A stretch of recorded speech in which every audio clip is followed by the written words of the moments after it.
कार्यकारी प्रमुख, ग्रामसेवक हे सचिव आहे, सगळ्यात मोठे आधारस्तंभ आहे. पण बऱ्याच वेळा कायद्याचं ज्ञान तुम्हाला चला आपल्या पद्धतीनं नाही होत. त्यामुळे यापुढं ज्या वेळेस तुम्ही ग्रामपंचायत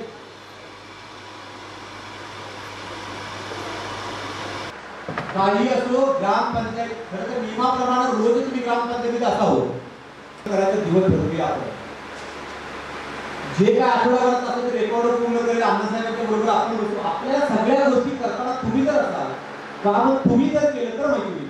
त्यामुळे नमुना नंबर 6 हा इतका समजून घ्या, तुम्हाला झोपेत जरी कोणी प्रश्न केला एखादा, तुम्हाला सांगता एखादा व्यवहार कसा झाला, तुम्ही कुठल्याही सभेत लोकांना फोन केला पाहिजे. हे जेव्हा तुमचं वाक्य येईल त्यावेळेस सहज कळतं हे आपले कारभारी पंचायतीच्या कामी होणार नाही.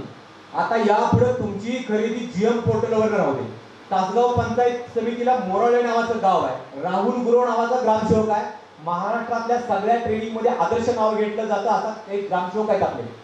राहुलनी 3,40,000चा ट्रॅक्टर 2,72,000 जीएम पोर्टलवरनं खरेदी केल्या. गावाला कचरा गोळा करायला लावला. त्या गावामध्ये बालच नाही, गाव आता राज्य बघायला जाईल इतकं छान केलं.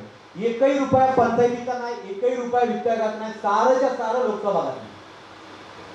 कारण आपल्याला लोकसभा, श्रमदान आणि लोकवर्गणी ही थीम जोपर्यंत आपण वापरणार नाही तोपर्यंत आपण कुठल्याही पुरस्काराला आपल्या गावाची मानसिकता तयार करणार नाही. त्यामुळे आपल्या ग्रामपंचायतीत यापुढं जसं रेकॉर्ड माहिती असेल तसं आपल्या ग्रामपंचायतीच्या ठरावाची अंमलबजावणी पण माहिती राहू दे. नव्या कायद्यात नाही, कदाचित तुम्हाला एक वेगवेगळे एक मेसेज येतोय. कदाचित काल मला खोडशीचे हनुमंतराव म्हणून आपले माजी ग्रामपंचायतीचे सदस्य आहेत, त्यांचा काल माझ्या व्हॉट्सअपला एक मेसेज आहे. एक बातमी नवीन परत फिरायला लागली आहे. मासिक सभेला सगळ्यांनी बसायचं परमिशन दिली आहे म्हणून. ग्रामसभा खुली आहे का बंदिस्त आहे? जरा बोला ना. खुली आहे. त्या ग्रामसभेला कोणी कोणी बसायला येतं, बसू शकतं? त्या गावाच्या मतदार यादीतले सगळे आहे, बरोबर आहे. महिला सभेला त्या मतदार यादीतल्या असलेल्या त्या महिला सगळ्या. पण माझ्या ग्रामपंचायतीला सरपंच पुरुष आहेत, ग्रामपंचायतीचे ग्रामसेवक पुरुष आहेत, यांनी सभेला यायचं का हो? माझी बॉडी आहे, कदाचित आपल्या दुसरीला 10 जण आहेत, त्यातले जवळजवळ 4 जण पुरुष आहेत. त्यांनी यायचं का महिला सभेला? यायचंच. अंमलबजावणी यंत्रणा कोण आहे? ते आहे. महिला सभेला ग्रामपंचायतीच्या संपूर्ण बॉडीनं पूर्ण वेळ बसायचा. मासिक सभेचा नियम काय आहे? तो मूळ कायदा कलम 36 नुसार तुम्हाला माहिती असावा. सभा ती खुली धरलेली आहे कायद्याने, पण त्या सभेला जर कुणाला बसायचं असेल तर अध्यक्षांच्या परमिशन. त्या सभेत कुणालाही काहीही बोलता येत नाही, आपलं मत व्यक्त करता येत नाही, एखाद्या विषयावर चर्चा करताना त्या चर्चेत सहभागी होता येत नाही. एखाद्या महत्वाची चर्चा करायची आणि अध्यक्षाला वाटलं की यावेळेस सदस्य सोडून बाकीच्यांनी बाहेर जावं, अध्यक्षाने आदेश दिला की बाहेर जायचं आहे, अशा अटीशर्ती मूळ कायद्यात आहे.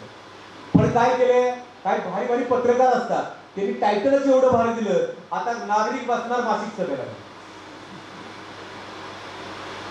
त्याच्यामुळे गैरसमज होतो. आपल्या गावातल्या साऱ्या माणसांना ग्रामपंचायतीचा कायदा माहिती राहावा, ग्रामपंचायतीची कामकाजाची ओळख माहिती राहावी. पारदर्शकता जेवढी तुमची जास्त असेल तेवढं ग्रामपंचायतीच्या कामात लोकसभा येते. मी तुम्हाला अजून एक उदाहरण देईन. जसं मगाशी हिवरे बाजारचं सांगितलं, हिवरे बाजारच्या शाळेत जाऊन या कधी गेलात तर कदाचित कोरोनाच्या काळामध्ये आपल्या शाळा बंद होत्या आणि कोरोनाच्या काळात आमचं 30 दिवसाचं ट्रेनिंग यशदाचं हिवरे बाजारला घेतलं होतं. ते मोठं ट्रेनिंग सेंटर आहे. त्या दरम्यान तिथली शाळा चालू होती, एकही दिवस बंद नव्हती. त्या गावात एकही माणूस पॉझिटिव्ह नव्हता. त्या गावानं शिवेवर एक मोठी त्या पद्धतीने एक यंत्रणा उभा केली होती, ड्युटी लावल्यासारखी. कोण येतं, काय असेल निरोप तर गावात येणं, साईट असेल तर गावात पोच करणं, सॅनिटायझर मारणं, व्यवस्थित बाजूला ठेवणं आणि गावात पोच करणं, एवढं काम केलं होतं. बाकीचं काहीच केलं नाही. आपल्याकडे चोरून रात्री घेतला आपण, त्यामुळे कोरोना आला. कोरोनात मी पण खूप गमवलंय. कदाचित जे दुसऱ्याचं ज्यांना माहिती आहे त्यांना माहिती आहे. माझी आई गेली, माझे चुलते गेले, माझा बारका भाऊ गेला आहे, माझी आजी गेली, चुलती गेले, 7 माणसं गेल्यात. मी पण 22 दिवस कोरोनाने पॉझिटिव्ह होतो. म्हणजे कोरोनानं फटका मला खूप दिला, मलाही चांगलं माहिती आहे महत्त्व. पण त्याच काळात माझं झालं मी ट्रेनिंगला गेलो तर एकही तिथं पॉझिटिव्ह नाही. कसं केलं, तर त्या गावची मानसिकता बदलली आहे. त्याचे एक उदाहरण देतो. तुम्ही ट्रेनिंग सेंटरच्या पाठीमागे 36 एकराचा डोंगर आहे हिवरे बाजारचा. त्या डोंगराला दुपारी 2:30 वाजता एक आग लागली. आम्ही ट्रेनिंगला 54 जण होतो. हबीब भाई म्हणून त्या पोपटराव पवारांची सावली म्हणून काम करतात. हबीब भाईने स्पीकरवरनं आवाज दिला गावात, डोंगराला आग लागली आहे, तात्काळ मदतीला या म्हणून. आम्हाला निरोप दिला, जमल तर तुम्ही या मागं म्हणून. कदाचित आम्ही गेलो ते आग इकडून होती, आम्ही पण इकडूनच निघालोय. धग लागल्यावर आम्ही लांब यायला लागलो. कदाचित कसं विजवावं कोणाला सुचत नव्हतं, जवळ काहीच नव्हतं. एवढ्यात जवळजवळ 60, 70, 100 गाड्या टू व्हीलर यायला लागल्या. सगळ्या गाड्या सिंगल होत्या. जवळ येईपर्यंत काही दिसत नव्हतं. जवळ आल्यावर कळलं प्रत्येकाच्या पाठीमागं खाद्याचं पोतं ओलं केलेलं होतं. अख्खा एवढा डोंगर जो तो लांब लांब जाऊन तो आग विझवत होता. आग विझवल्यावर एकाची मुलाखत घेतली. त्याला म्हणतात एवढी गाडी सुद्धा स्टँडवर न सावता पेट्रोल सांडलं, किती पळत गेला. त्याचं एक वाक्य आहे. त्याचं वाक्य म्हटलं, माझ्या आईने डोक्यावरनं पाणी घातलेली झाड आहे, डोंगर आमचं आहे. गावाला आमचं म्हणतात. त्या नांदरीत गावाला आमचं म्हणतात. बरं काही मानसिकता बदलायचं काम आपलं आहे. कदाचित माझ्या बेलवड्यामध्ये, दुसऱ्यामध्ये, माझ्या कारवे वडगावमध्ये म्हणलं पाहिजे गाव मानसिकता माझे. तुम्ही राजकीय हेवे गावात तुमच्या डोक्यातनं पहिल्यांदा काढा. जोपर्यंत सरपंच कुटुंब प्रमुख म्हणून लीड घेत नाही, आपल्या सदस्यांच्यावर जबाबदारी देत नाही, आपल्या ग्रामपंचायतीच्या प्रत्येक कामामध्ये लोकसहभागाचा विचार करत नाही, तोपर्यंत गावाच्या विकासाचा हा जगन्नाथाचा रथ 4 पावलं पुढे नाही येणार. आता फक्त कल्पना करतोय आपण. कदाचित यावेळेस बरेच जण आहेत, कारण मी ज्या गावात राहतो तिथे 2 पार्टीच्या निवडणुका होतात. पण ते आमच्या दुसऱ्या गावाचं रक्त जरा वेगळंच आहे, पाणी पण वेगळं आहे. 12 महिने राजकारण करत राहिले, त्यामध्ये गाव तसंच थांबतंय. कदाचित मानेच्या वाडीसारख्या गावात गेलो तर त्या गावामध्ये मी शंभूराजी देसाई साहेबांच्या एका मिटिंगला होतो. देसाई साहेबांना त्या रवींद्र मानेंनी एकदाही गावात बोलवलेलं नव्हतं. ते मंत्री झाले, काही पालकमंत्री झाले आणि आमदार होते तरी कधीही बोलवलं नव्हतं. म्हणजे आमदार साहेबांनी सरपंचाला म्हटल्यावर तुझं गाव एवढ्या राष्ट्रीय स्तरावर जाते, आम्हाला निमंत्रण द्या. मॅडम सुद्धा त्या गावाला पाटण तालुक्याला असताना पुरस्काराच्या व्हिडिओमध्ये मॅडमचे पण फोटो आहेत, व्हिडिओ पण आहे. म्हणजे कदाचित ते गाव राजकारण काहीच करत नाही, मात्र आज नेतृत्व करायला लागले. हे रवींद्र माने सरपंच यांच्याबद्दल अजून एक ओळख अशी आहे, कसा असावा सरपंचाची. जम्मू काश्मीरला इतिहासात पहिल्यांदा ग्रामपंचायतीच्या निवडणुका झाल्या 2020 साली पहिल्यांदा झाल्या. आणि त्या निवडणुका घेण्यापूर्वी अख्ख्या जम्मू आणि काश्मीरमध्ये सभा कशा असतात, कायदा आपला वेगळा त्यांचा वेगळा आहे, सभा कशा असतात याचं प्रशिक्षण गणस्तरावर, म्हणजे जसं आपल्याकडे गण म्हणतो पंचायत समितीचा गण गट आहे, अशा स्तरावर या रवींद्र माने सरपंचांना सभा तुमच्या गावात आमच्या गावात आम्ही कसा घेतो, लोकसभा कसा करतो याचं मार्गदर्शन करायला भारत सरकारने साराच्या सारा खर्च करून आग्रा तितक्यांना जम्मू काश्मीरला नेलं होतं. आणि ती टीम परत एकदा जर खरंच हे गाव आता का बघायला ज्यावेळेस आली, कदाचित ती त्यानंतर मला वाटतं नागझरीला पण आली होती. आणि यंदाच्या त्या टीम बरोबर आमचं एक ट्रेनिंग झालं. तेव्हा त्यांना हे पटतच नाही, ग्रामसभा गाव असं काय करू शकतं याची त्यांना कदाचित कसल्याही गोष्टीची कल्पनाच नाही.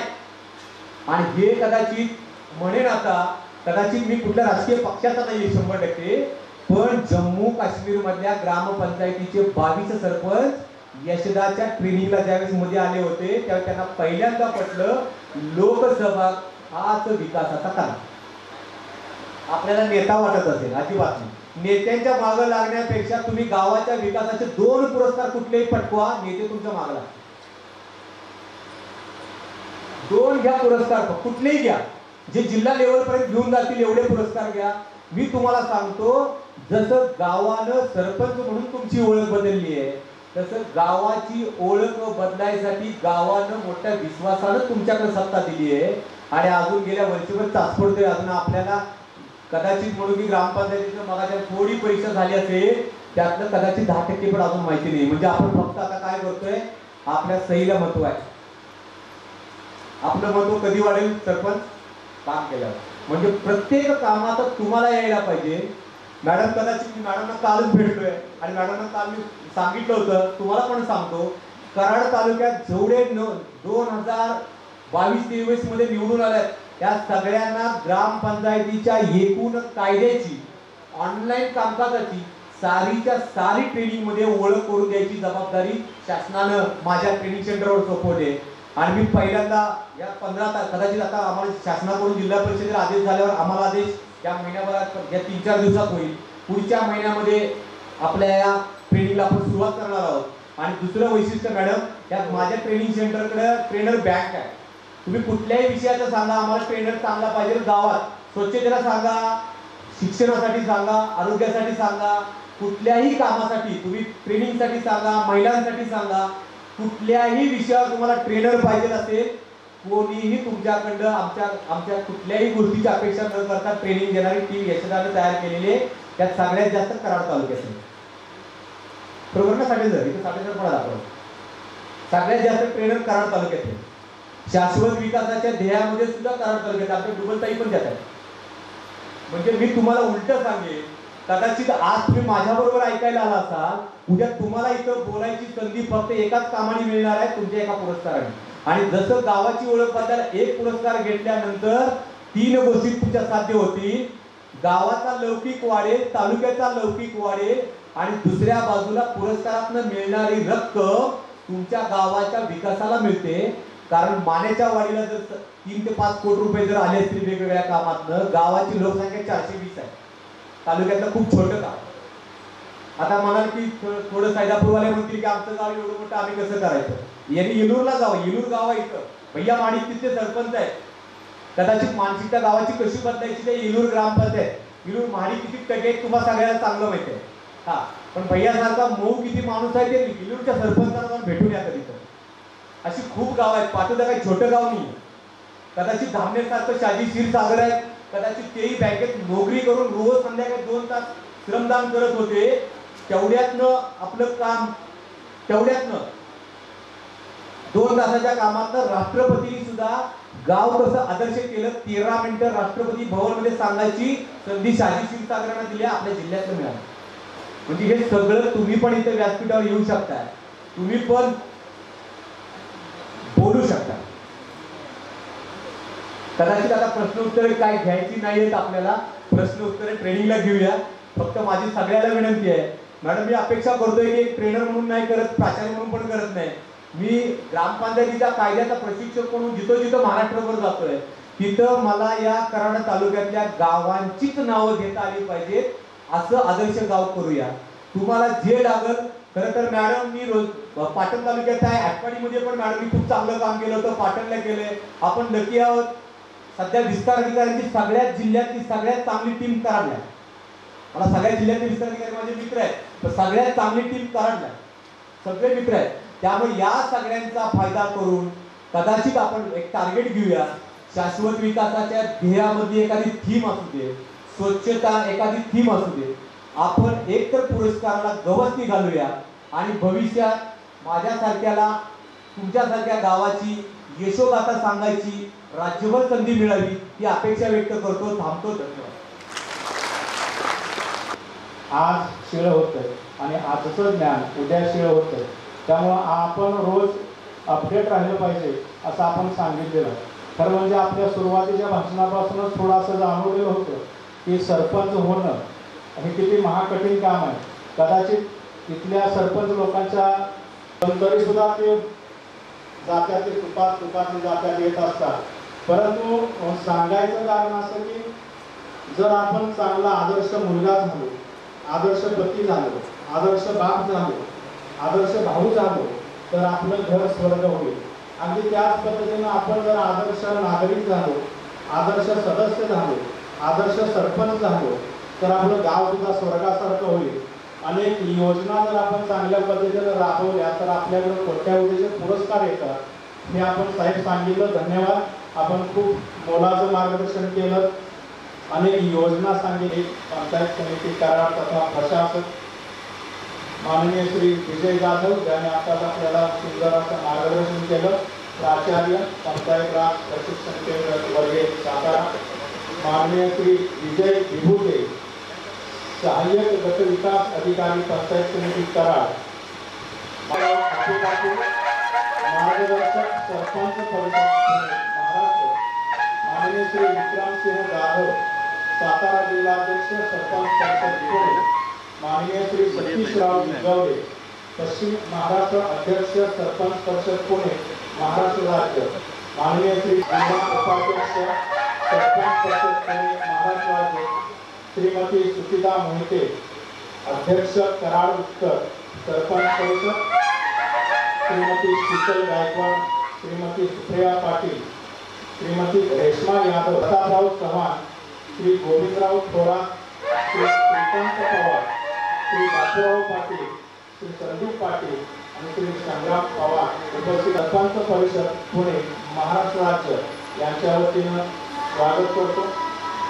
त्यांच्या हस्ते दीपक प्रज्वलन आणि प्रतिमा पूजन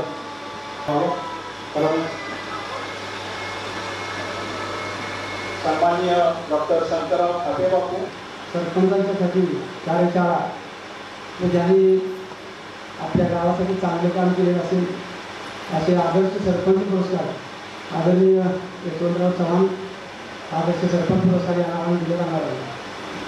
आपल्या या महाराष्ट्राचे आराध्य दैवत ग्रामपंचायत पंचायत समिती आणि जिल्हा परिषद या त्रिसूत्री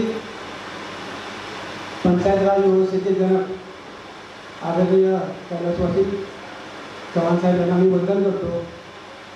या कार्यक्रमासाठी उपस्थित असणारे आमचे सहकारी मित्र आणि महाराष्ट्राचे सरपंच परिषदेचे अध्यक्ष जितेंद्र पवार त्याचबरोबर या कराड तालुक्याच्या कर्तव्यदक्ष गटविकास अधिकारी सावंत मॅडम आमचे सहकारी मित्र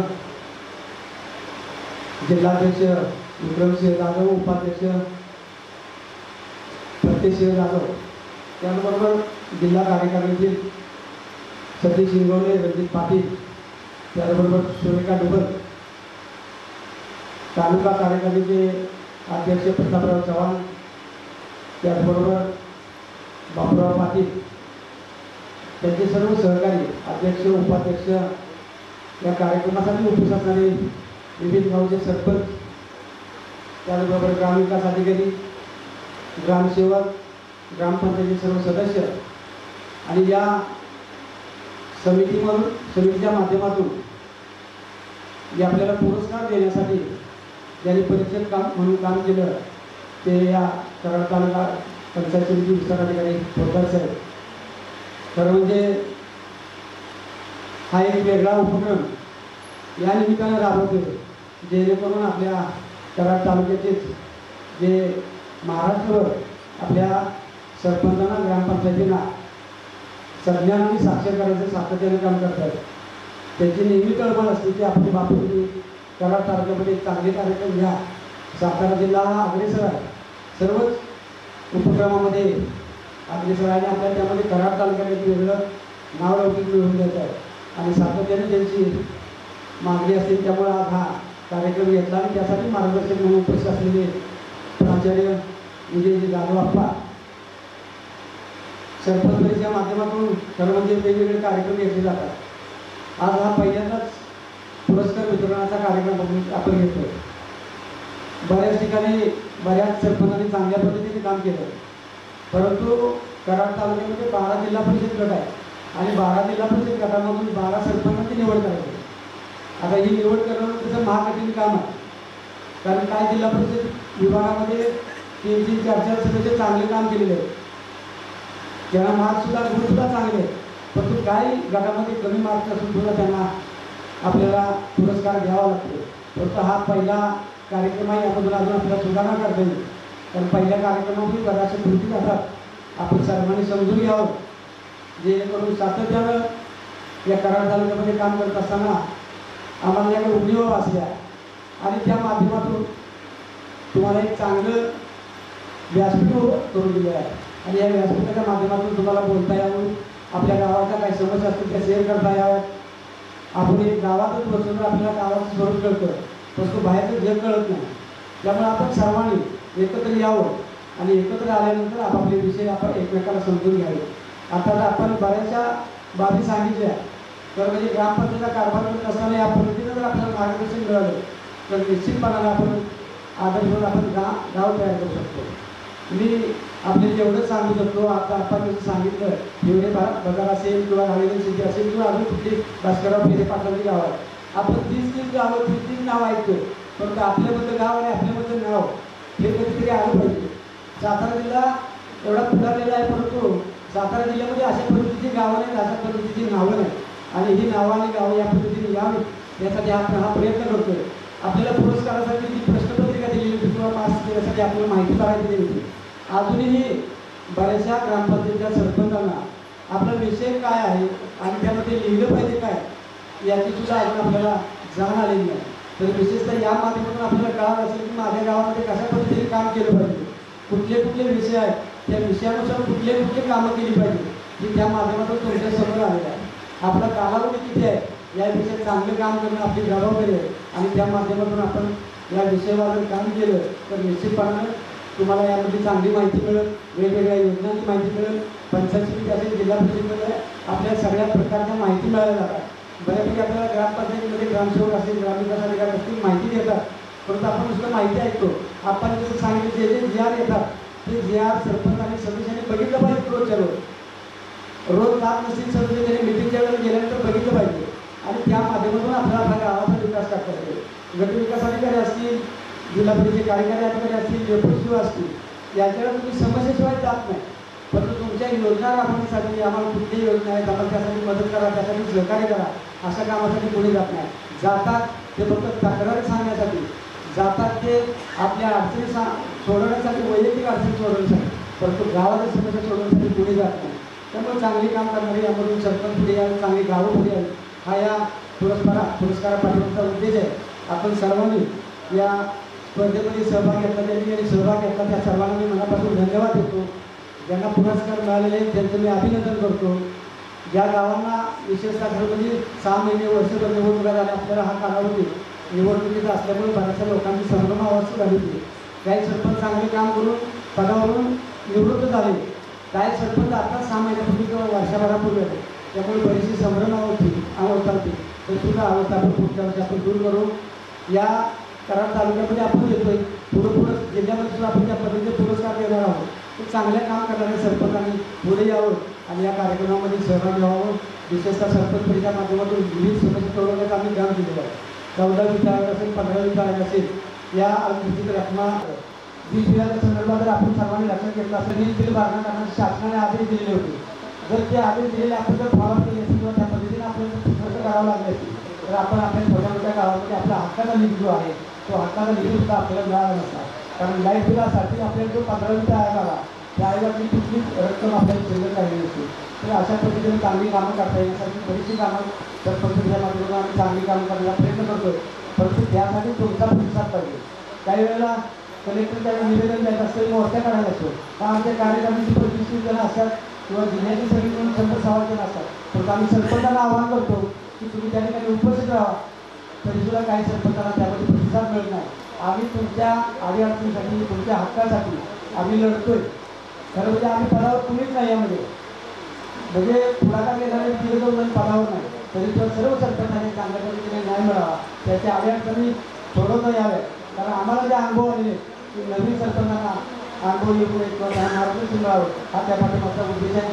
आमचे जितेंद्र भोसले खरं म्हणजे त्यांनी महाराष्ट्र राज्यामध्ये वेगवेगळ्या ठिकाणी जातात, जिल्ह्यामध्ये असेल, राज्यामध्ये असेल, वेगवेगळ्या ठिकाणी जाऊन मार्गदर्शन करतात, वेगवेगळे कार्यक्रमाचे आयोजन करतात आणि सरपंचांना विशेषतः मार्गदर्शन चांगल्या पद्धतीने कसं होईल यासाठी ते सातत्याने प्रयत्न करतात. त्यांच्या नागरी गाव जर तुम्ही बघून आला तर बऱ्यापैकी सगळ्या योजना त्यांनी त्यांच्या गावामध्ये राबवल्या. विशेषतः चांगले काम करताना आपल्याला विविध अडचणी येतात, परंतु अडचणीवर जो मात करतो तो खरा कार्यकर्ता असतो, तो खरा सरपंच असतो. बऱ्याच वेळा आपण काम करत असताना समस्या सांगतो, कारणं सांगतो, अडचणी सांगतो. गावामध्ये काम करत असताना गटागटाचं राजकारण असतं, परंतु गटागटाच्या राजकारणामध्ये सुद्धा आपल्याला काम करावं लागतं. विशेषतः आपली माणसं आपल्याला अडचणी सांगतात.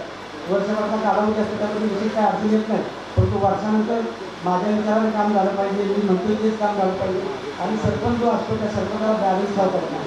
तो सुद्धा जसं ग्रामसेवक गावामध्ये 2 पार्ट्या 3 पार्ट्या असतात, बॅलन्स करतात, दोन्ही पार्ट्या, तसं आपण सुद्धा गावातल्या सदस्यांच्या विरोधी पार्टीसुद्धा आपण समतोल राखून विशेषतः काम केलं पाहिजे. चांगले काम करत असताना अडचण येत नाही. विरोधकांना प्रायोजिक विरोधकांना बरोबर घेऊन जाण्याचं काम केलं तर निश्चितपणे आपल्याला चांगली कामं करता येतात. मी या ठिकाणी एवढंच सांगतो, आता मी विशेष उल्लेख केला, एखाद्या स्पर्धेला जर उतरायचं असेल जसं आपण या स्पर्धेमध्ये उतरलेल्या या पुरस्कारासाठी आपण सहभागी झाला त्यावेळेला आपल्या काही गोष्टी लक्षात आल्या की आपण या विषयामध्ये काम केलं पाहिजे. आपण इथे कमी पडतोय. बऱ्याच ठिकाणी पायाभूत सुविधा ज्या आहेत पायाभूत सुविधा आहेत त्यासुद्धा अजून काही सरकारला समजलेलं नाही. त्यामुळे विशेष काय ह्या आमच्याकडे काय अडचण असेल तर तुम्ही नेहमी आमच्यासारख्या लोकांशी संपर्क साधा. तुम्हाला याबद्दल माहिती दिली जाईल. आपल्या गावाची कुठली कामाची कुठल्या युनिटमध्ये कामाची अजून बऱ्याचशा लोकांना माहिती नसते. ग्रामसेवक मंडळी ग्रामविकास अधिकारी आपल्याला सांगतात परंतु त्या पद्धतीने तुम्ही जर माहिती दिली तर निश्चितपणे माहिती मिळेल. मी माझ्या बरोबर गावामध्ये वेगवेगळे उपक्रम राबवले आणि उपक्रम राबवत असताना विकास होतो. उपक्रम जर राबवले नाही तर विकास होणार नाही. मग आपण यायचे सह्या करायच्या चेकवर सह्या करायच्या प्रोसिजरवर सह्या करायच्या काय असतील ते ठराव करायचे आणि निघून द्यायचा हा एवढाच विषय राहतो. तर वेगवेगळे शासनाचे उपक्रम असतात. स्मार्ट मिल असेल संत गाडीबाबा अभियान असेल अजून वेगवेगळे उपक्रम आहेत. तालुक्यामधून आपल्याला बऱ्याच ठिकाणी सांगितलं जातं आणि त्या उपक्रमामध्ये आपण सहभागी होत नाही. विशेषतः आपण सर्वांनी जर त्या उपक्रमामध्ये सहभागी झाला तर आपल्याला निश्चितपणाने आपल्या गावाचा विकास करणे सोपवून आपण तो करावा अशी मी या ठिकाणी अपेक्षा व्यक्त करतो. प्रशासकीय काही कारणामुळं वरिष्ठ अधिकारी नेहमी त्याच्या अडचणी असतात. शिवसाहेबांना एका मिटिंगची अडचण असल्यामुळे मिटिंगमध्ये सध्या आहे तरी पण त्यांनी डेप्युटीशिवांना ग्रामपंचायत सगळ्या माहिती देणं हा आमचा खरा उद्देश होता. त्याबरोबर आज या ठिकाणी पुरस्काराचा सुद्धा या ठिकाणी कार्यक्रम घेतला. मॅडमची बऱ्याच दिवसाची इच्छा होती आम्ही सरपंच मिटिंगच्या माध्यमातून भेटायला जातो. ते म्हणतात नुसतं तुम्ही भेटताय परंतु सरपंचांना किंवा ग्रामपंचायत वर्ग 1 पंचायत समिती कराड तथा प्रशासक जास्वंदी फुलाचं रोप शाल आणि श्रीफळ असं सत्काराचं स्वरूप आहे.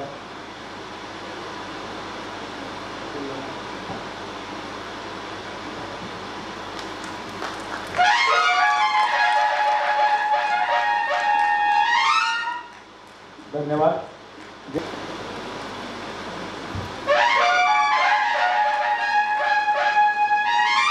धन्यवाद सर. माननीय श्री विजय विभूते साहेब सहाय्यक गट विकास अधिकारी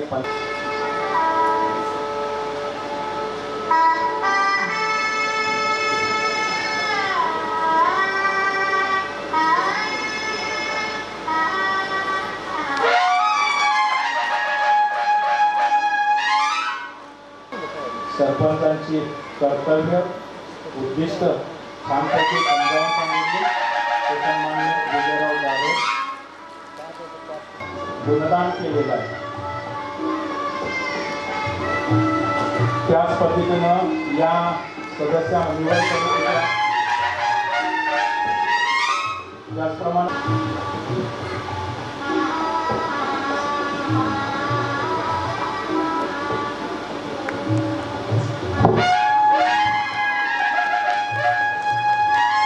सन्माननीय श्री सतीश इंगवले पश्चिम महाराष्ट्र अध्यक्ष सरपंच परिषद आणि शेती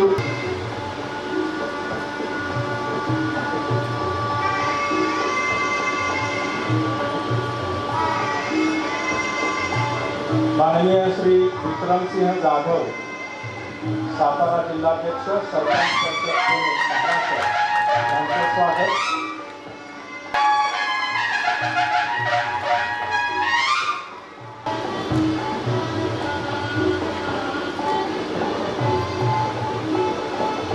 सन्माननीय श्री विष्णू गायकवाड कोरेगाव उपाध्यक्ष सन्माननीय श्री विष्णू गायकवाड दिली त्याबद्दल आयोजकांचा मी स्वतंत्र आभार मानतो.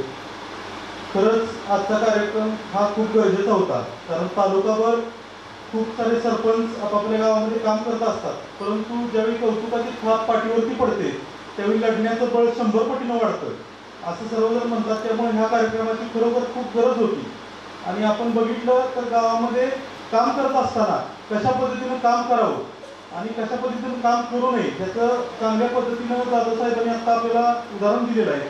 आम्ही सुद्धा वाघामध्ये काम करत असताना लोकांनी खूप आशेनं आम्हाला निवडून दिलं होतं. युवा वर्गाला संधी दिलेली होती परंतु या संधीचं सोनं कसं करायचं याचा विचार 24 तास आमच्या डोक्यामध्ये येऊन लोकवर्गणी असेल 15 तळग असेल ग्रामनिधी असेल कर वसुली असेल या सगळ्यांचा विचार करून आम्ही गावामध्ये काम करत राहिलो आणि 1-2 वर्षामध्येच आमच्या गावातील प्राथमिक शाळेला तालुक्यातील एक आदर्श शाळा म्हणून पुरस्कार मिळाला. जिल्ह्यावरती आमच्या शाळेचा 3रा नंबर आला. त्याचबरोबर आमचं जे आरोग्य उपकेंद्र आहे ते जिल्ह्यामध्ये 400 उपकेंद्रामध्ये पहिलं बसलं आणि राज्यामध्ये कायाकल्प योजनेमध्ये सुद्धा आता आमचं आरोग्य केंद्र पुण्यामधील एक उपकेंद्र आणि वाघावमधील उपकेंद्र या दोन्हीमध्ये रेस आहे. परंतु जे पर्यवेक्षक होते त्यांनी आम्हाला सांगितले की 100% तुमच्या उपकेंद्राचा पहिला नंबर येऊ शकतो. म्हणजे काम करत असताना जर गावाचा विकास आपण डोळ्यासमोर ठेवला आणि लोकांनी ज्या आशेनं ज्या अपेक्षेनं आपल्याला निवडून दिले ते जर आपण डोळ्यासमोर ठेवलं तर आपल्याला 24 तासामध्ये 8 तास सुद्धा झोप लागली नाही पाहिजे. आणि ह्याच कल्पनेनं आम्ही आमचे सर्व सदस्य, आमचे ग्रामस्थ, आमचे सर्व कमिटीतील सदस्य हे सर्व झपाट्यासारखं काम करतोय. आणि येणाऱ्या 3 वर्षामध्ये राहिलेल्या 3 वर्षामध्ये आमचं गाव जसं सरांनी सांगितले की 2 तरी पुरस्कार मिळाले पाहिजे, तर 100% आम्ही जास्ती नाही परंतु एक तरी जिल्हास्तरीय पुरस्कार मिळवू ही एवढ्या कार्यक्रमामध्ये काळजी करून सांगतो. जय हिंद, जय महाराष्ट्र. धन्यवाद सर. सामान्य व्यासपीठावर बसलेले सर्व मान्यवर आणि माझ्यासमोर असलेले माझे सर्व सरपंच बंधुमती आणि ग्रामसेवक, आजच्या आदर्श सरपंच पुरस्कारासाठी या ठिकाणी निवड समितीने आमच्या गावचं नाव घेतलं त्याबद्दल मी त्यांचे खूप आभार मानते. आणि आमच्या गावामध्ये काम करत असताना आता हजारबाजीचं गाव मला नाव सगळ्यांनी ऐकलं असेल. गाव आमच्या हजारबाजी गावात काम करत असताना खूप अडचणी येत असतात आणि या अडचणींवर मात करून आमच्या गावातील या ठिकाणी सरपंच, उपसरपंच व सदस्य कार्यशाळा यशवंतराव चव्हाण आदर्श सरपंच पुरस्कार वितरण सोहळा या निमित्तानं आज होत असलेला आजचा हा कार्यक्रम, या कार्यक्रमाचे प्रमुख अतिथी या कराड तालुक्याच्या कर्तव्यदक्ष गट विकास अधिकारी श्रीमती मीनाताई साळुंके मॅडम, तसेच या ठिकाणी ज्यांनी कायमच नीटनेटकं कार्यक्रमाचं नियोजन करून आपलं आयुष्य हयात ग्रामविकास विभागाबरोबर घालवलं ते आमच्या सरपंच परिषदेचे मार्गदर्शक आदरणीय कापे बापू, तसेच अख्खी ग्रामपंचायत ज्यांच्या डोक्यामध्ये पाठ आहे की ज्यांना पुस्तकाचं पान सुद्धा बघावं लागत नाही, परंतु ज्यांनी मगाशी तुम्हाला थोड्याशा कानपिचक्या म्हणा नाहीतर अभ्यासात्मक जे सांगितलं ते 2च कामं फक्त सरपंचाला करता येत नाही. तेवढी 2च कामं सोडली तर सगळी कामं ज्या सरपंचाला मागं असतात आणि सरपंचाला करावं लागतात ते सरपंच असतात. आणि म्हणून न कंटाळता आपलं काम या ठिकाणी केलं पाहिजे. आता माझी थोडीशी ओळख सांगतो, कारण आम्ही प्रथमतः नवीन सरपंच आलेले, जुन्या सरपंचाला माहीत आहे. माझं नाव जितेंद्र भोसले, माझं गाव आहे नागझरी, तालुका कोरेगाव. या ठिकाणी 1997 साली माझं वय सांगणार नाही, त्याने आपण सांगितलं वय सांगायचं नाही. 1997 साली मी गावचा सरपंच झालो. किती वयात असेल ते मी सांगणार नाही, परंतु आज 6 पंचवार्षिक झाल्या गावानं पूर्णपणे सरपंच म्हणून या ठिकाणी धुरा नेतृत्वाची आजपर्यंत दिलेली आहे. आणि आवर्जून आनंदानं सांगतो की 1 रुपया सुद्धा कधी निवडणुकीमध्ये कुणालाही कधी दिला नाही, देत नाही. विरोधक 50 लाख रुपये घेऊन फिरतात, परंतु 50 लाख रुपये सुद्धा घ्यायला लावतो. आणि ते सुद्धा समजा देवाचा गुलाबात हात घालून घ्या म्हणून ते देतात, तसे देत नाहीत. तर त्याला सांगतो पैसे घ्या, लक्ष्मीचा अपमान करू नका, परंतु पैसे घेत असताना त्या गुलाला हात घाला आणि गच्चीत मला जितू सरपंचाला मतदान करतो. मनातल्या मनात तुम्हाला खोटं सांगितलं, मागची लोकनियुक्तची निवडणूक झाली, मी उभा राहत नव्हतो, माझी मंडळी 45 सदस्य होती आणि उभे खाली पुन्हा सरपंच होणं योग्य नाही, परंतु या ठिकाणी पार्टीला आग्रह केला, लोकनियुक्तला उभा राहिलो. सगळ्या विरोधकांनी, सगळ्या मोठ्या माणसांनी पुन्हा तुम्ही राजकारणात असणं पटत नाही, परंतु सर्वसामान्य लोक इतकी हुशार असतात की असा प्रसंग आता सांगितलं तसा आला. खोटं सांगितलं आहे. जवळजवळ 5 लाख रुपये मला मिळाले, जमा झाले, त्यांनी गोळा केलेले, म्हणजे त्यांनी दिलेले वाटलेले पैसे लोकांनी त्यांना अर्ध केलेलं, अर्ध मला आणून दिले. म्हणजे इतकं काम होऊ शकतं. आता या ठिकाणी विकासाच्या बाबतीत बोलायचं म्हणलं तर 97 पासून सरपंच झालो त्यावेळेला परिस्थिती सांगतो, वास्तव माहीत असावं किती वाईट आहे. सरपंचाची खुर्ची एकच होती आणि तिला 3 पाय होतं. मला अजून ती तशीच दिसते ग्रामपंचायतीत आणि ती भितराला टिकल्याशिवाय बसता येत नव्हतं. वॉटर सप्लाय नव्हती, पाणी नव्हतं, काही नव्हतं, सगळं बंद पडलेलं होतं. पहिल्यांदा 45,000 रुपये वावर घाण ठेवलं स्वतःचं आणि ग्रामपंचायतीचं बिल भरलं आणि वॉटर सप्लाय चालू केली, थकीत बिल भरून. आणि सुरुवात केली. वर्ष खेळण्या बागडण्यात असताना सरपंच पदाची गावची जबाबदारी गावाला दिली. गाव अतिशय ज्या गावाला पाण्याचा टँकर 5वीला पुजल्याला, ज्या गावात नागरिक म्हणले की कोण लग्न करायच्यानंतर मुलगी देणार नाही की काहीच जवळ नाही अशी परिस्थिती 2019-97ची. पण काम करीत राहिलो. पाण्याचा या ठिकाणी टँकर बंद झाला. 2008 पर्यंत टँकर होता, पण टँकर बंद केला. आणि टँकर बंद केल्यानंतर जलसंधारणाचं एवढं मोठं काम उभं केलं की याला कदाचित आपण काम करत असताना या ठिकाणी शासनाच्या पुरस्काराकडे लक्ष केलं नाही. याला कदाचित बरं झालं जर याला कदाचित पुरस्कार घेतला असता. पुरस्कार मिळाला की आपला कार्यक्रम थांबतो, एवढं नक्की आहे.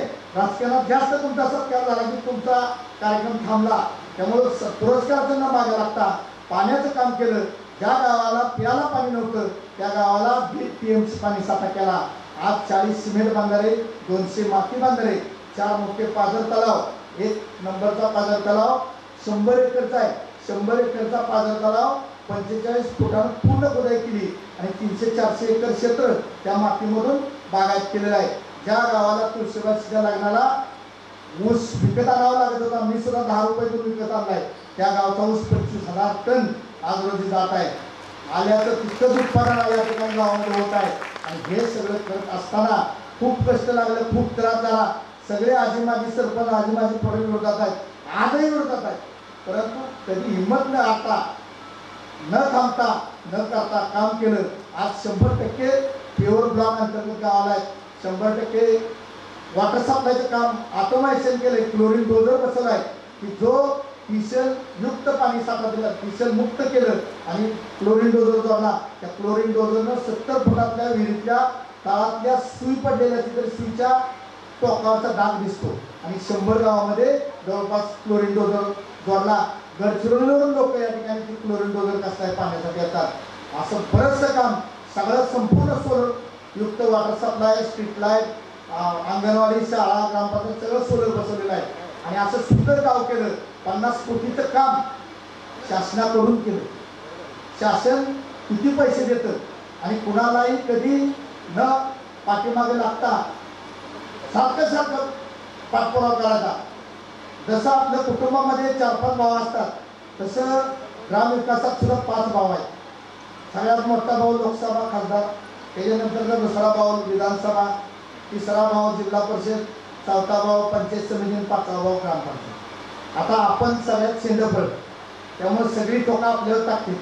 सगळ्याच्या तळपातळी आपण हाताच्या, सगळ्याचं काम आपण करायचं, टेबल मागायचा, मतं वागायला सगळं करायचं. परंतु आपल्याकडे जेव्हा वेळ आपल्या होईल त्यावेळेला तुम्ही एकटं राहा, त्यावेळेला तुमच्याबरोबर कुणी राहत नाही. का राहत नाही तर त्यांचंही बरोबर आहे. कारण शेवटी मतदान हे महत्त्वाचं असतं आणि गाव विरोधात केल्यावर सरपंचाबरोबर कोण राहत नाही. म्हणून आम्ही सरपंच परिषदेची स्थापना केली. त्या सरपंचावर अन्याय झाला, तो माणूस आहे. आज काम करत असताना त्या माणसावर अन्याय होतो का नाही ते मी स्वतः अनुभवलेलं आहे. मी 5-25 वर्ष सरपंच म्हणून राहिलेला आहे. मला अनुभव दाट आहे. आणि ह्या अनुभवाचा या ठिकाणी विचार करून मग बापूसारख्या मंडळीला राज्यभर जुळी सरपंचांना एकत्र करून या ठिकाणी सरपंच परिषद स्थापना केली. मग सरपंच परिषद स्थापना केल्यानंतर किती काम करावं लागतं ते तुम्हाला उदाहरणार्थ सांगतो की राज्यभर सरपंच परिषद स्थापना केली. राज्यभर जवळजवळ 20-22 हजार सरपंच या ठिकाणी कॉन्टॅक्टमध्ये आहेत. 1000 फोन तरी दररोज कुठनं येत असतात. त्यातलं निम्मा अर्ध विजयापासून मी डायव्हर्ट करतो. मला सगळं प्रश्न सांगता येतात नाही येते, परंतु काम चांगलं चाललंय. आणि सरपंच परिषदेच्या माध्यमातून मग स्ट्रीट लाईटचा पाठीमागचा बघा विषय घ्या, म्हणजे डोक्यात घ्या तुम्ही. सरपंच परिषद कशासाठी असावी लागते तर साधा 1-2 ओळीचा फक्त ग्रामविकास विभागानं GR काढला. काय की स्ट्रीट लाईटचं बिल 2 महिने स्ट्रीट लाईट बंद होत्या. स्ट्रीट लाईटचं बिल 14 वित्त आयोगातून भरावं. आज मसूर सारख्या ग्रामपंचायतीकडे 91 लाख रुपये आले होते आणि बिल होतं 90 लाख. आज 90चं 90 लाख गेलं तर असं सगळ्या महाराष्ट्रातल्या ग्रामपंचायती एका सेकंदात मोठ्या झाल्या असत्या. परंतु आज आम्ही सरपंच परिषदेच्या माध्यमातून लढा दिला. आदरणीय ग्रामविकास मंत्री माजी हसन मुश्रीफ यांना भेटलो, बाळासाहेब पाटलांनी विनंती केली, तरी सुद्धा कुठे काय होत नाही म्हणल्यावर या महाविकास आघाडीचं एका पवार साहेबांनी घातलं होतं. त्यांच्याकडे गेलो आणि साहेबांना म्हणलं, साहेब तुम्ही राजकारणात आल्यापासून कधी सुद्धा डांबवली लाईट गेली नाही आणि आता 2 महिने झाले गाव अंधारात आहे. या घरात त्या घरात माणूस जाऊ शकत नाही. की महाविकास आघाडीची आता तुम्ही घातले, तुमचं नाव जाते पवार साहेबांना ती पटलं की म्हणजे खरंच म्हणलं आम्ही तुम्हाला खोटं अजिबात सांगणार नाही. की एका मिनिटात फोन केला आणि त्याच संध्याकाळी महाराष्ट्रातल्या सगळ्या लाईटी लागल्या. म्हणजे किती ग्राउंडवरचं वरपर्यंत काम पटवून सांगण्याचं काम सरपंच परिषदेच्या माध्यमातून चालू आहे. मानधन 400 रुपये होतं. चेकवर सही करा 8,000 शिपायचं करायची आणि आपल्याला अवघड 400 रुपये लाख वाटायचं मानधन घेताना आम्ही कधी घेतलंच नाही. परंतु आता थेट असीम गुप्ता साहेब होते या ठिकाणी सरपंच परिषद जिल्ह्याला घेतली. 1200 सरपंच उपस्थित राहिले. त्यावेळेला श्रीकांत भारती प्रमुख पाहुणे म्हणून त्यांचे फडणवीस साहेबांचे मुख्य कार्यकारी अधिकारी होते. त्यांना ते पटलं. त्यांनी शिर्डीची परिषद लावली आणि त्यावेळेला ते म्हणे असीम गुप्ता म्हणे की सरपंचाच्या खात्यावर पैसे देता येत नाही परंतु कसं देता येतात हा कायदेशीर अभ्यास करून आम्ही मांडणी केली आणि त्याप्रमाणे मग आता सगळ्यांच्या खात्यावरती पैसे यायला लागले. परंतु मानधन आवर्जून सांगतो आता संघटना बऱ्याचशा असतात. जेव्हा थोडंसं थांबलो सारखंच आपण काम केलं कोणतरी व्हॉट्सअप इतकं सोपं झाले की कामापेक्षा व्हॉट्सअपच जास्त पूर्ण झाले आणि काम आपण करायचं कोणतरी लगेच त्याची बातमी करायचं. म्हणून गेली 5-6 महिने झाले निवडणूक झाले. आपण आजच मी जाहीर करतो तुम्हाला सांगतो त्या अजून पत्र आपण दिलं नाही पण ग्रामविकास विभागाला आज तागात सरपंचांना मानधन दिलेलं नाही. नवीन सरपंचांचं कुणाचंही घेतलेलं खाते नंबर घेतलेले नाहीत. परंतु आज सांगतो आपण या 8 दिवसामध्ये पत्र ग्रामविकास विभागाला देऊन ग्रामविकास मंत्र्यांची भेट घेऊन 8 दिवसामध्ये सर्व सरपंचांचं मानधन खात्यावरती जमा करण्याचं काम सरपंच परिषद करणार आहे. अशी बरीचशी कामं सरपंच परिषदेच्या माध्यमातून चालू आहेत. या ठिकाणी 15-20 विभागाचा या ठिकाणी जमा झालेला हप्ता आहे परंतु ही ग्राम स्वराज्य न झाल्यामुळं खात्यावर पैसे पण पैसे खर्च करता येत नाहीत. हे सुद्धा काल ग्रामविकास मंत्र्यांना आम्ही मेल केलेला आहे. तसेच या ठिकाणी सरपंच परिषदेची स्थापना केल्यावर नुसतंच पुरस्कार सत्कार करून सरपंच परिषदेचा काही उपयोग नाही. सगळ्याच सत्कार होते तर आपलं काय सरपंचाचा कमी सत्कार होत नाहीत. लग्नात सगळ्याच्या आधी पहिल्यांदा नारळ सरपंचाला असतो. कारण नारळ स्वस्त नसतो. 10 लिटर डिझेल गाडी मिळते 2 चार घेऊन जायला लागते. 100 रुपये सत्कार होतो पण 1000 रुपये खर्च होतात. आता सरपंच पदच इतका अवघड आहे की सरपंच झाला की सुख संपतं आणि दुःख मागला. बघा तुम्ही स्वतःला कधी संध्याकाळी गेला की विचारात घ्या सरपंच व्हायच्या अगोदरची परिस्थिती तुमची किती आनंदी सुंदर तुमचा चेहरा होता पण सरपंच झाल्या तुमच्या चेहऱ्यावर सारखं काय ना काय असणार. कारण घरात बाहेर आले की कोणतरी भेटलेलं असते आणि ते म्हणते सरपंच इथं पाणी आलं नाही आज माझ्या नावाला पाणी आलं नाही त्या बाजूला नाला तुटलाय त्या बाजूला त्या अमक्यानं माझा बांध फोडलाय अमक्या तुम्ही ते दिवस सुपारीला आला नाही त्या लग्नाला तुम्ही किती वाजता उशिरानं का पोचला. म्हणजे हे सगळं गाणं ऐकून माणसाचं डोकं हँग होत असते आणि शेवटी पण पर्याय नाही. सरपंच हा सगळ्या दुःखाचा मार्ग काढणारा कोण आहे तो सरपंच आहे आणि म्हणून हिंमत आणायची नाही. तर ते एका पंचवार्षिकमध्ये सरपंच वाढून आणायला लागले आणि सगळ्यात महत्त्वाची अडचण काय झाली की अलीकडच्या काळामध्ये प्रशासन असू देत ग्रामपंचायतीचे पदाधिकारी असू देत नाहीतर लोकशाहीचे पदाधिकारी असू देत यांच्याबद्दल समाजाचं मत थोडंसं मॅडम चुकीचं झाले. हे बघताना असं बघते की रस्त्याचं काम झालं की सरपंचाला किती मिळालं. आणि तू योजना तू त्या रस्त्याला इतका सुंदर जातोस हे त्याला पडलं नाही. हे 10 वेळा पडलेलं असते ती स्कूल त्या रस्त्याला त्याचं काय दिलं गेलं नसतं पण सरपंचाला ह्याने काय मिळालंय का म्हणून तापसायला या ठिकाणी यंत्रणा लागते. आणि अशी प्रत्येक गावामध्ये ज्यांचा जन्मच मला वाटतं तक्रार नक्षत्रामध्ये झालेला आहे अशी यंत्रणा गावामध्ये बरीच आहे. आणि तेच 5-10 जण म्हणजे लई जास्त नाहीत पण 10 असते परंतु आज 2-4 हजार लोकसंख्येच्या गावामध्ये ती 2-4 या ठिकाणी गावाच्या विकासाला केले जाते. आणि म्हणून या ठिकाणी तुम्हाला सांगतो त्यांचा विचार करायचा नाही कारण तक्रार आली सरपंच गांगारतील अजिबात गांगरायचं नाही. हे एका बाजूला त्यांचा विचार करायचा आणि दुसऱ्या बाजूला तुम्हाला मतदार ज्या मतदारांनी ज्या खुर्ची बसून आहे त्यांना डोळ्यासमोर घ्यायचं. मग तुम्हाला किती ऊर्जा येते बघा फुल स्पीडनं तुमची ऊर्जा चालणार आणि कितीही कोण असेल ते समोर घ्यायचं. आणि सरपंच हा काय आहे तुम्ही कुठल्याही राजकीय क्रियामध्ये राजकारणामध्ये अडकायचं नाही. राजकारण हा शब्द निवडणुकीपुरता आहे. राजकारण हा शब्द सारखा बरोबर घेऊन फिरायचं नाही. नाहीतर तुम्ही सरपंच झालाय सरपंच हा कुठल्याच पक्षाचा नसतो. सरपंच हा गावात असतो कारण की एकच पद आहे आणि त्या पदानं जर गावचा म्हणून काम केलं तरच त्या गावात विकास होतो. आणि सरपंच हा 12 बायच्यानंतर 13वा बायते हे लक्षात ठेवा. समजा उदाहरणार्थ या मतदारसंघामध्ये करा उत्तरमध्ये बाळासाहेब पाटील आहेत दक्षिणेत बाबा आहेत. तुम्हाला प्रत्येक सरपंच आद्य कर्तव्य मी मगाशीच सांगितलं 5 भाव आहेत फार भावाच्या प्रत्येकाने घरी जायचं. तुम्ही शेंडफळ आहे, शेंडफळाला कोण म्हणेल नाही तू का आलायस, तुम्ही उद्या प्रयत्न करा. जर समजा बाबांच्या विरोधात कोण सरपंच होते आवडून बाबांकडे जावा, मला एवढी कामं पाहिजे, ठराव घेऊन जावा आणि तुमचं पत्र पाहिजे, मला शेकडाचं पत्र पाहिजे. तो कसं देत नाहीत आणि आम्हाला सांगा सरपंच परिषदेत का तुम्ही असं करताय म्हणून. बाळासाहेब पाटलांकडे जावा, श्रीनिवास पाटलांकडे जावा. अहो ही खरंच चांगली माणसं या ठिकाणी लोकशाहीमध्ये यशवंतराव चव्हाणांच्या मायभूमीमध्ये काम करतायत. इतर सुद्धा जे विरोधात असू द्यात ते सुद्धा काम करते, कोण काम करीत नाही. त्यामुळे सरपंचानं सगळ्या उंबऱ्याचा आत जायचं आणि काम करून घेऊन यायचं, तरच या ठिकाणी काम होत आहे. या ठिकाणी जलजीवन मिशन योजनेमध्ये काही त्रुटी आहेत की जुनी कामं झालेली आहेत, त्या जुन्या कामामध्ये या ठिकाणी सोलर जोडलेलं नाही, तर ते सुद्धा पत्र आम्ही सरपंच परिषदेच्या वतीनं देणार आहोत. मॅडम ते लक्षात ठेवा की ज्या पहिली कामं झालेली आहेत त्यांना सोलर या ठिकाणी बसवलेलं नाही, तर तशी एक सूचना सरपंचांच्याकडून प्राप्त झालेल्या आहे. तसेच एक सैदापूरच्या सरपंचाने एक प्रश्न दिला आहे की त्यांच्या मोठी गाव आहेत की. नमस्कार सगळ्यांना, वेळ झालेला आहे.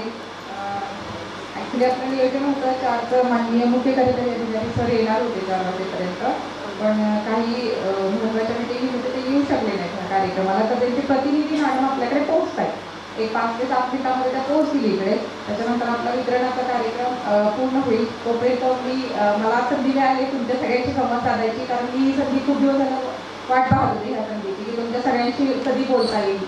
आणि आज ह्या कार्यक्रमाच्या निमित्तानं सरपंच परिषद पुणे आणि पंचायत समिती कराड यांच्या वतीने हा जो कार्यक्रम या ठिकाणी योजलेला आहे आणि हा कार्यक्रम या ठिकाणी पार पडत आहे, त्या कार्यक्रमाचे जे प्रमुख पाहुणे म्हणून आपल्याला लाभलेले आहेत ते आताच बोललेले आपले माननीय श्री जितेंद्र भोसले सर, त्याच्यानंतर प्रवीण शिक्षक सुरेश चव्हाण, विजय जाधव सर आणि आमच्या पंचायत समितीचे असिस्टंट व्हिडिओ विभूते सर, त्याबरोबर ज्यांनी हा कार्यक्रमाची संकल्पना मांडली थापे बापू, नंतर विक्रमसिंह जाधव सर, नंतर इनोले सर, पाटील सर, बाकी फतेहसिंह जाधव सर आणि बाकी सगळी टीम. म्हणजे मी जास्त त्या टीममध्ये संदीप पाटील कोरले सर, कोरलेचे सरपंच यांना ओळखते जास्त जवळून, बाकी सगळी टीम ज्यांनी हा कार्यक्रम घडवून आणलेला आहे विशेषतः.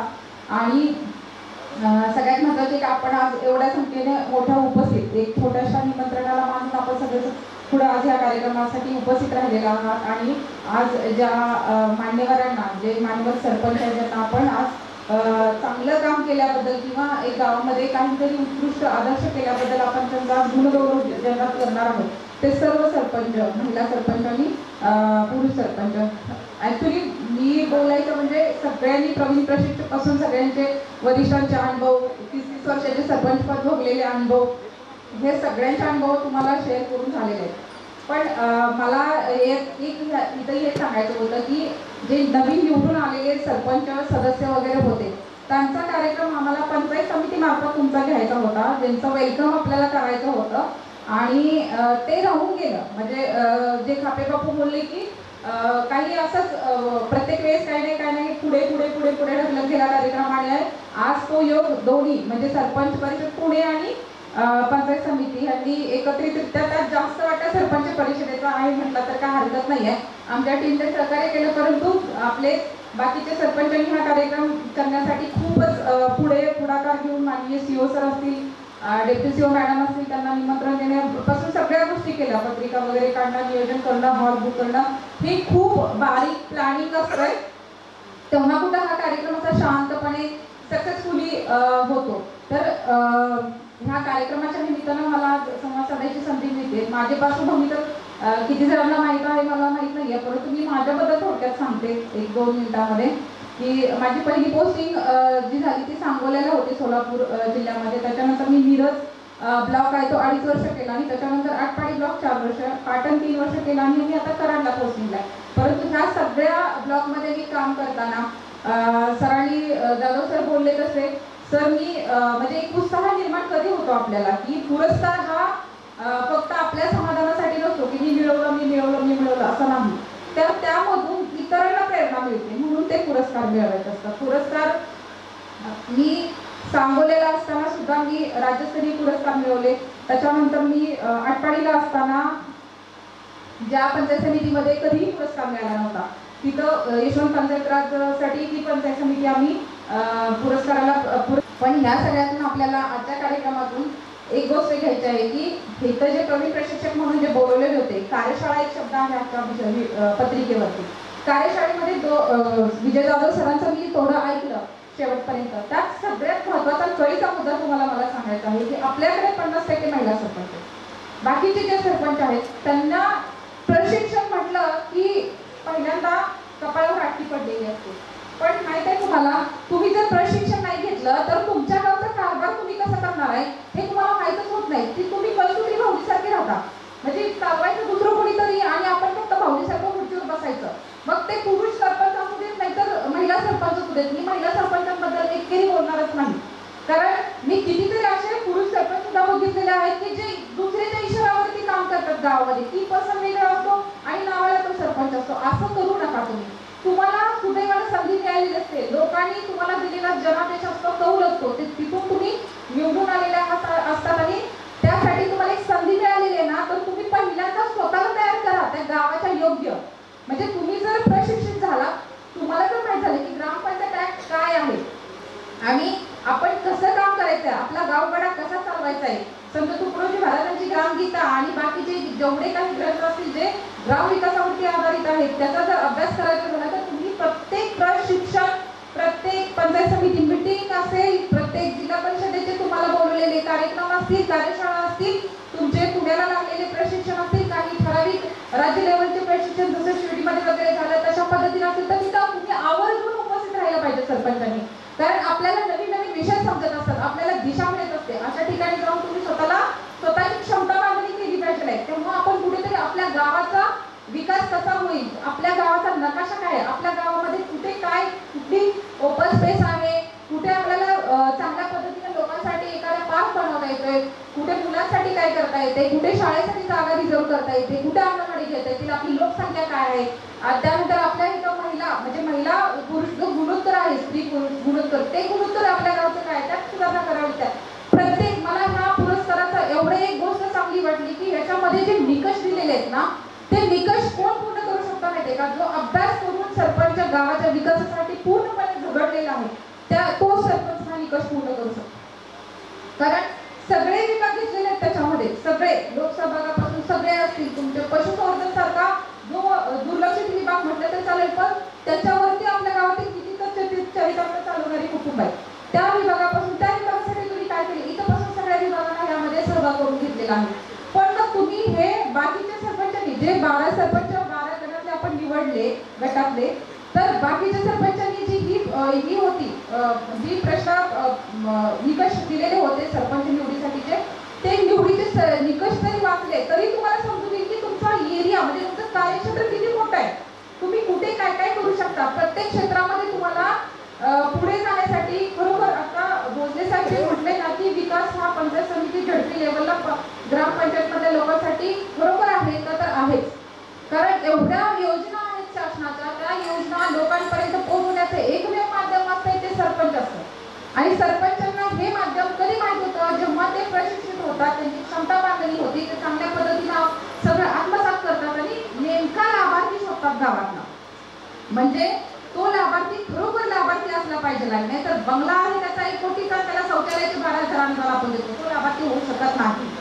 हे लक्षात घ्या. तुमचा लाभार्थी हा झोपडीतीलच असला पाहिजे, ज्याला गरज आहे ना त्याच्यासाठी तुम्ही लढा, त्याच्यासाठी आमच्याकडे येऊन टेबल पुढे बसा, भांडा, त्याला गरज आहे, आम्हाला पाहिजे आहे, तिथं आम्ही पुढे येऊन तुम्हाला मदत करायला तयार असतो, नेहमीच असतो. म्हणजे प्रत्येक अधिकारी, एक कराड BDO किंवा कराडचं पंचायत समिती असं नाही तर राज्यातल्या आपल्या जेवढ्या पंचायत समिती असतील तिथल्या सगळ्या अधिकाऱ्यांना अनिवार्य आहे की तुम्ही जी मागणी करताय ती फक्त व्हॅलिड आहे का नाही हे बघणं आणि तुमच्या मागणीवरती काम करण्यासाठीच त्यांच्या नियुक्त्या आहेत, हे लक्षात घ्या. पण तिथंपर्यंत तुम्ही पोहोचला पाहिजे ना. किती महिला सरपंच माझ्याकडे येतात, ठराविक चेहरे माझ्या ओळखीचे त्यातले, फार चेहरे अजिबात महिला सरपंच ह्या पंचायत समितीमध्ये येतच नाही, अजिबात येत नाही. काय येत नाही? तुम्हाला माहित नाही का पंचायत समिती कुठे आहे, पंचायत समितीमध्ये काय कारभार चालतो हे तुम्हाला माहित नाही का? मग तुम्ही प्रशिक्षण घ्या, तुमची मदर इन्स्टिट्यूट कोण आहे, तुम्हाला कुणाकडून काय मिळणार आहे हे तर तुम्ही माहिती करून घ्या. एकमेव नरेगा योजना जर बघितली ना तर 262 काम आहेत नरेगा योजनेमध्ये. कुठून कशाला पडणार लागतो तुम्हाला? तुम्ही फक्त त्या नरेगा योजनेवरती फोकस केलं, पण त्यासाठी तुम्हाला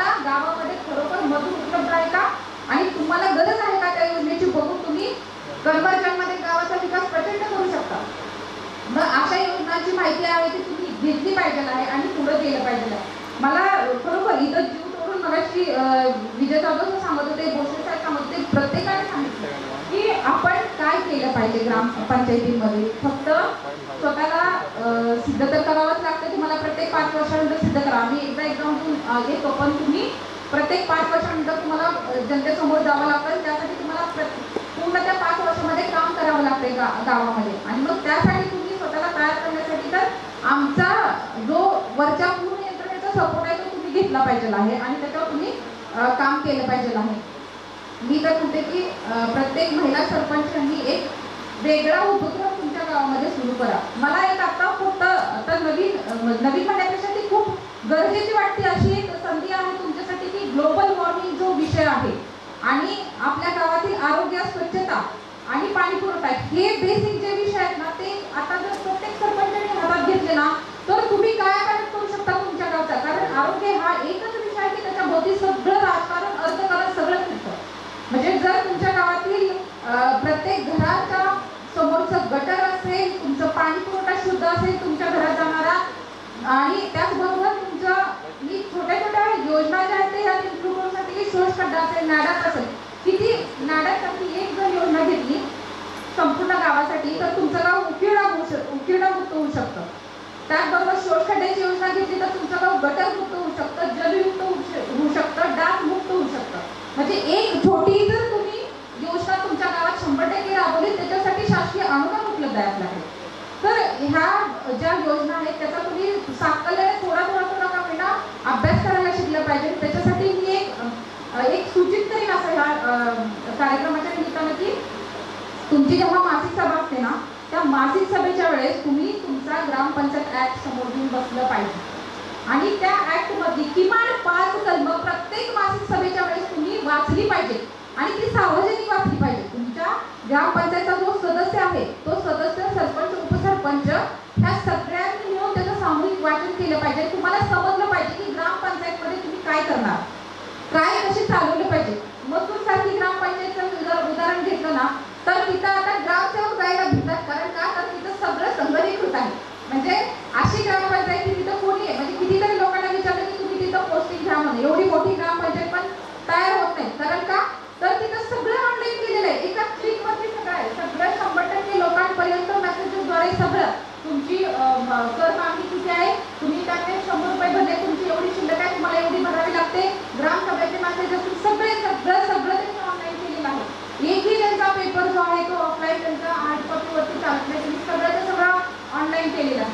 मग अशा पद्धतीने काहीतरी इनिशिएटिव्ह घेतले. आता आपले माननीय मुख्य कार्यकारी अधिकारी यांच्या सूचनेनुसार थोडं म्हटलं तर चालेल की आपल्याला त्या 15 ऑगस्ट पर्यंत आपल्या तालुक्यातील ज्या ग्रामपंचायती आहेत त्या ई-ऑफिसवरती करायच्या. म्हणजे तुम्हाला जे परवानच्या ग्रामसेवकांना ट्रेनिंग देण्यात आलं आणि त्या ट्रेनिंगच्या माध्यमातून आपलं जे कार्यालय आहे ग्रामपंचायत कार्यालय ते सगळं तुम्ही संगणकीकृत करणं गरजेचं आहे अशा सरांच्या सूचना आहेत आणि ते आता अनिवार्य झाले. म्हणजे अनेक सॉफ्टवेअर गव्हर्नमेंटचेच येतात जे तुम्हाला आता संघामध्ये आपल्याकडे ऑपरेटर वगैरे दिले, त्यांच्या मार्फत आपण ऑनलाईनचं काम करतच आहोत. पण त्याचबरोबर तुम्हाला स्वतःला शिकून घेणं पण गरजेचं आहे. कारण काय माहिती का, तुम्ही फंड सोडणारे तुम्ही आहात. चेकवर सही कुणाची असते, सरपंच, ग्रामसेवक दोघांची सही असते, बरोबर आहे का. मग सही ऑनलाईन पद्धतीने पेमेंट सोडताना तुम्हाला तुमची डीएसी कुणाकडे असली पाहिजे. सही चेकवर कोण करतं, चेकवर सही कोण करतं मॅडम, तुम्ही करता. डीएसी कुणी वापरली पाहिजे, डीएसी कुणाकडे असते, डीएसी तुमची दुसऱ्याकडेच असते. हे लक्षात घ्या. तुम्हाला माहित पण नसते की तुमची डीएसी कोण वापरतं, कोणत्या कारणासाठी वापरतं, किती रुपये त्यातून सोडले जातात. महिला सरपंचांनी तर याबद्दल काहीच माहिती करून घेत नाही आणि कदाचित मग तुमच्या डीएसीचा गैरवापर करून त्यातून अतिरिक्त फंड जर विड्रॉ केले गेले तर त्याला जबाबदार कोण राहणार. याच्यानुसार सरपंच, ग्रामसेवकाच्याच वसुली लागतात. हे लक्षात घ्या. ह्या गोष्टी छोट्या आहेत पण आज ह्या निमित्ताने जेवढे सरपंच उपस्थित आहेत तेवढ्यांशी मी ह्या आर्थिक बाबीवरती जास्त बोलेन. कारण मेन चौकशा लागणं किंवा तक्रारी होणं ह्या आर्थिक बाबीवरतीच असतात.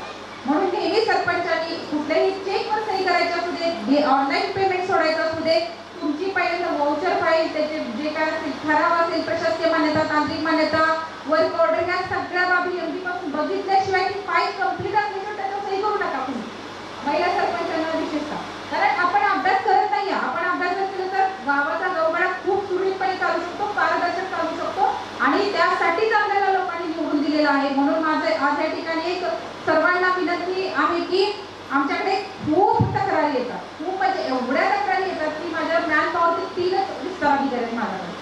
त्यांना ना त्यांचं बेसिक काम राहतच नाही, फक्त तक्रारी, 39 सरपंचांच्या तक्रारी, बाकीच्या गावाच्या तक्रारी, म्हणजे चौकशा करा, अहवाल करा, वर पाठवा. ते कुठेतरी थांबलं पाहिजे. ते कोण थांबू शकतो तर तुम्ही थांबू शकता सगळे. कारण बाकीच्या विकास कामाला जर क्षेत्रीय अधिकाऱ्यांना वेळ द्यायचा असेल, ग्रामसेवकांना जर वेळ द्यायचा असेल, तुम्हाला स्वतःला वेळ पाहिजे तर तुमच्या गावातल्या तक्रारी ह्या सामोपचाराने गाव स्तरावरती घेतल्या पाहिजेत. त्यामध्ये काही तथ्य असतात, काही मध्ये तथ्य नसतं, पण जिथं तथ्य असतं तिथं सरपंचांनी पुढाकार घेऊन त्या व्यक्तीचं जे काय अन्याय झाला असेल किंवा तिथं जे निराकरण करणं गरजेचं आहे तक्रारीचं ते केलं गेलं पाहिजे. धैर्यं शक्तिः विद्या पराक्रमः येथे शतयत्र निष्ठान्ते तत्र देव सहाय्यकः. जिथे उद्योग, साहस, धैर्य, शक्ती, बुद्धी आणि पराक्रम हे 6 गुण असतात, तिथे स्वतः परमेश्वर सहाय्य करत असतो. आपलं व्यक्तिमत्व असंच आहे. आपणास मिळालेल्या सरपंच पदाच्या संधीचा आपण आपल्या गावासाठी सद्विवेक बुद्धीने उपयोग करीत आहात. सर्वधर्म समभाव या न्यायाने आपण गरीब, गरजू, होतकरू व्यक्तीच्या अडचणी सोडवत आहात.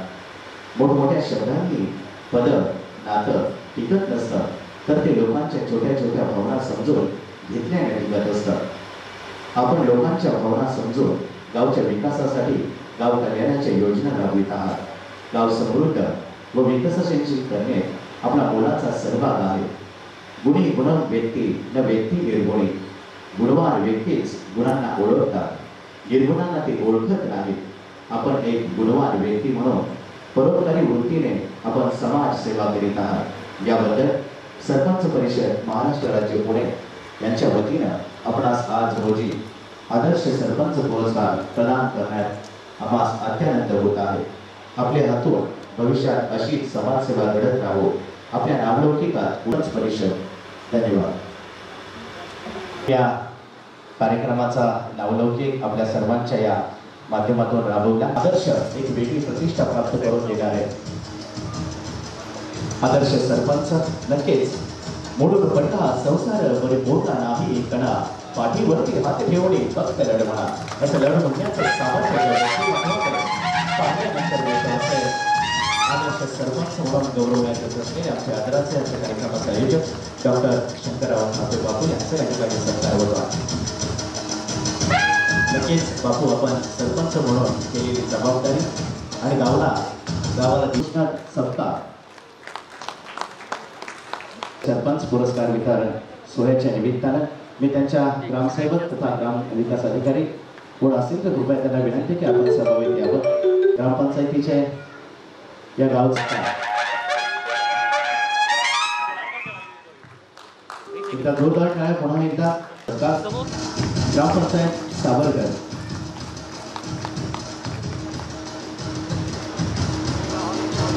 हे पहा दीक्षित, त्यांच्यासोबत सदस्य असतील तर त्यांनी देखील आलं तर काय हरकत नसावी. सरपंच पुरस्कार प्राप्त पंकज बाळकृष्ण दीक्षित व सर्व सहकारी यांना या ठिकाणी मान्यवरांच्या हस्ते पुरस्काराचे वितरण केले जाते. पुन्हा एकदा जोरदार टाळ्याने आपण स्वागत करूया. यशवंतराव चव्हाण आदर्श सरपंच पुरस्कार प्राप्त पंकज बाळकृष्ण दीक्षित आणि त्यांचे सर्व ग्रामपंचायतीमध्ये सहकारी.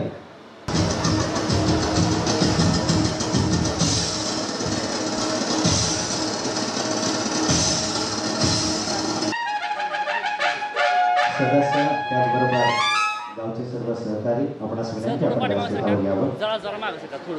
आदर्श सरपंच पुरस्काराचे मानकरी संग्राम अधिकराव पवार, वहागाव ग्रामपंचायत.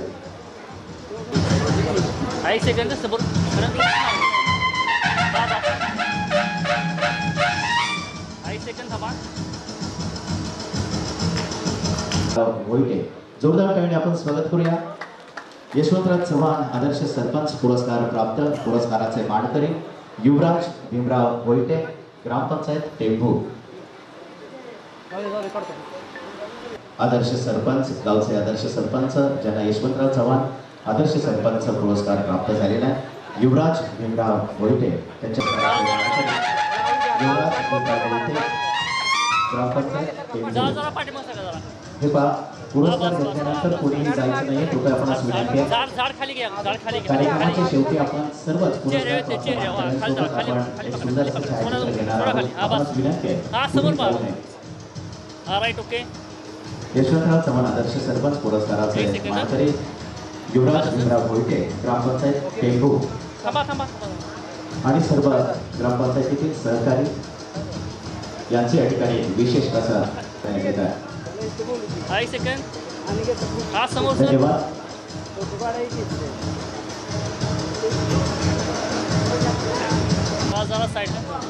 संदीप सुभाष पाटील आदर्श सरपंच ग्रामपंचायत गोखले.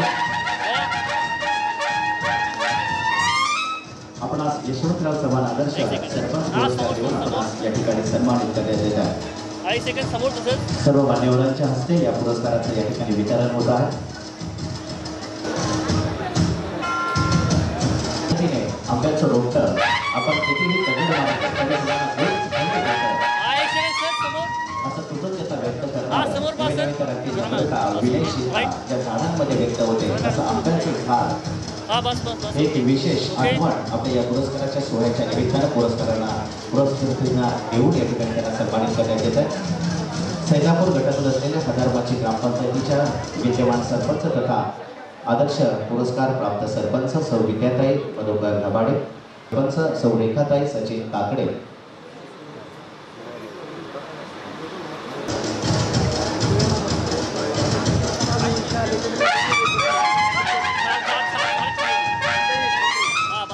सौ रेखाताई सचिन काकडे धन्यवाडी ग्रामपंचायत त्यांचे सर्वच भूतपूर्व असणारे त्यांचे सहकारी त्याचबरोबर ग्रामपंचायती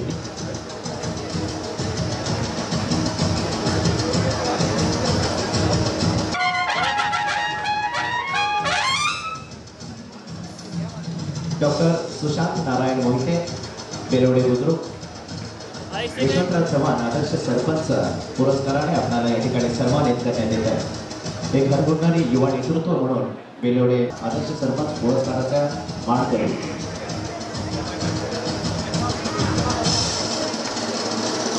यशवंतराव चव्हाण आदर्श सरपंच पुरस्काराचा मानकरी सौ सुवर्णाताई कृष्ण कापूरकर ग्रामपंचायत तालुका कराड.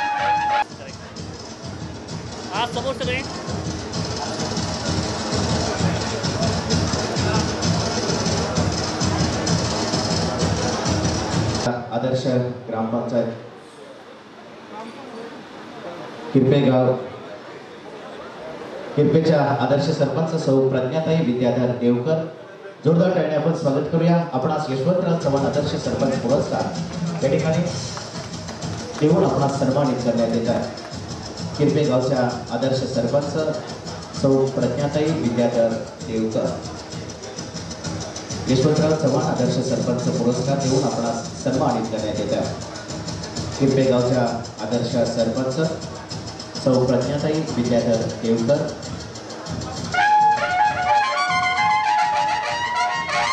सर्व मान्यवरांच्या गावचे उपस्थित असलेले सर्व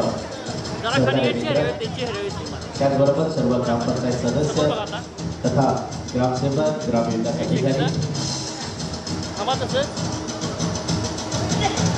सौ प्रज्ञाताई विद्याधर देवकर आपणास यशवंतराव चव्हाण आदर्श सरपंच पुरस्कार देऊन या ठिकाणी सन्मानित करण्यात येत आहे. यानंतर येळगाव जिल्हा परिषद गटातून टाळगाव ग्रामपंचायतीचे आदर्श सरपंच सौ शालनताई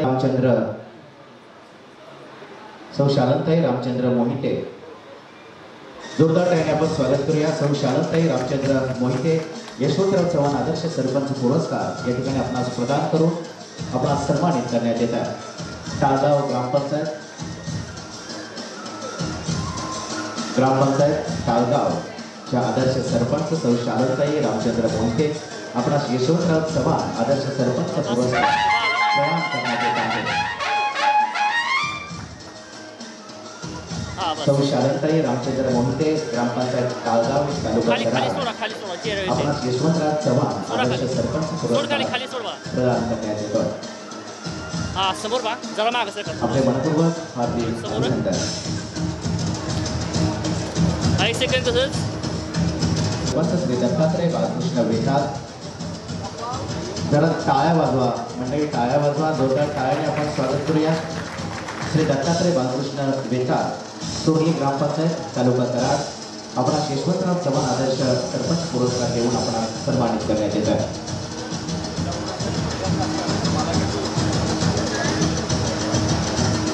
श्री दत्तात्रय बाळकृष्ण वेताळ, सोनी ग्रामपंचायत तालुका कराड. आपण यशवंतराव चव्हाण हो आदर्श सर. सरपंच त्याला ह्या पुरस्कार साईडला. प्रदान करण्यात येत आहे. हा बस सोनी जरा ग्रामपंचायत जरा मागं सर का तुम्ही थोडं दत्तात्रय हा, बस, बाळकृष्ण ओके. राईट, वेताळ समोर सगळे आदर्श समोर. सरपंच. हा एक सेकंड आपण दिलं यशवंतराव चव्हाण आपण आदर्श दुसरं- सरपंच पुरस्कार प्रदान करण्यात येतो.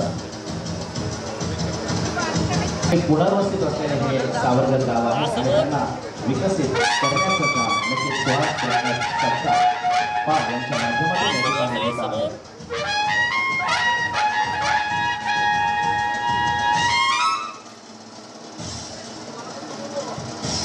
ग्रामपंचायत संदीप सुभाष पाटील पोतली ग्रामपंचायत. त्यानंतर सौ विद्याताई मधुकर गबाडे हजारमाची ग्रामपंचायत. सौ रेखाताई सचिन काकडे सुशांत नारायण मोहिते बेरवडे बुद्रुक ग्रामपंचायत. सौ सुवर्णाताई कृष्ण कापूरकर रेठे बुद्रुक ग्रामपंचायत. सौ प्रज्ञाताई विद्याधर देवकर सिडको ग्रामपंचायत. सौ शाला रामचंद्र मोहिते तालगाव ग्रामपंचायत आणि दत्तात्रय बाळकृष्ण वेताळ आदर्श सरपंच महोदयांचं मी पुन्हा एकदा सरपंच परिषद पुणे महाराष्ट्र राज्य तथा पंचायत समिती कराड तथा कराड परिषद